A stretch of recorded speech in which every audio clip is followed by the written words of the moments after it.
I thought it was appropriate, given what's on our agenda this evening, to speak a little bit about, again, about some of the history of affordable housing in Summit. And I'm going to quote from an essay in 1969. That was the 100th anniversary of when Summit became an independent municipal organization. In 1869, Summit split from New Providence. So people don't know that, but we used to be part of New Providence, and then we became a separate legal entity.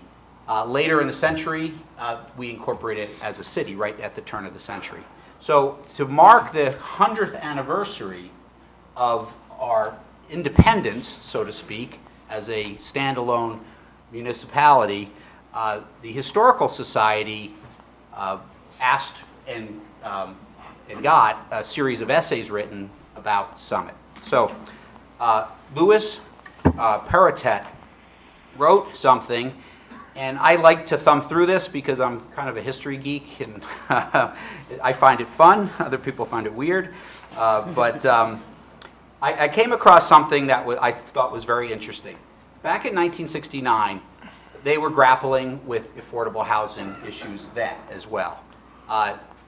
It was a slightly different twist, however, because there was a lot of what would be considered to be housing for people who were maybe economically disadvantaged. However, it was more concerned about the housing stock at the time being run down and dilapidated, and there was lots of efforts involved in order to improve the stock, make it more livable for people, and help those parts of our community that needed it.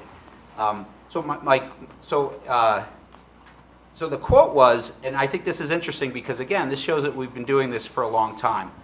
3 times in the past quarter century, and again, this is in 1969, so this would go back to the mid-40s, so right after World War II. 3 times in the past quarter century, Summit officially has recognized the existence of the substandard fringe, which again is the housing that wasn't up to standards, through the creation of public housing authorities and substandard housing board. The current public housing authority, working closely with the Summit City Council and with local citizens groups, is deeply involved in the issue. The issue is not new, but there is a new determination to meet the problem without compromising the rights of any citizens and without undermining the attributes that have stamped Summit as one of the most charming suburbs in the country. I think it's a really neat thing to see that what was true almost 50 years ago is true today. That this body, and I think the people of Summit, care as deeply about the issue now as they have. The process is very different, and there are, you can comment whether that's good or bad, but this has been going on for quite some time, and to quite a good effect, I think most people would agree. I'm going to end this, let's see,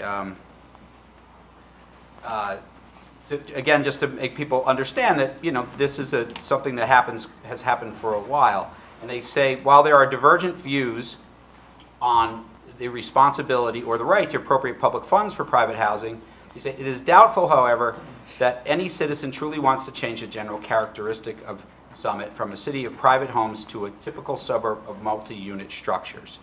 And I think it's clear to say that over the last 45 years, the character of Summit has stayed the same.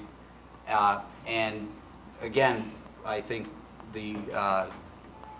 that's good to know when we put it in context of what we continue to do to promote affordable housing. So that is my Summit Historical Minute for this evening. Thank you.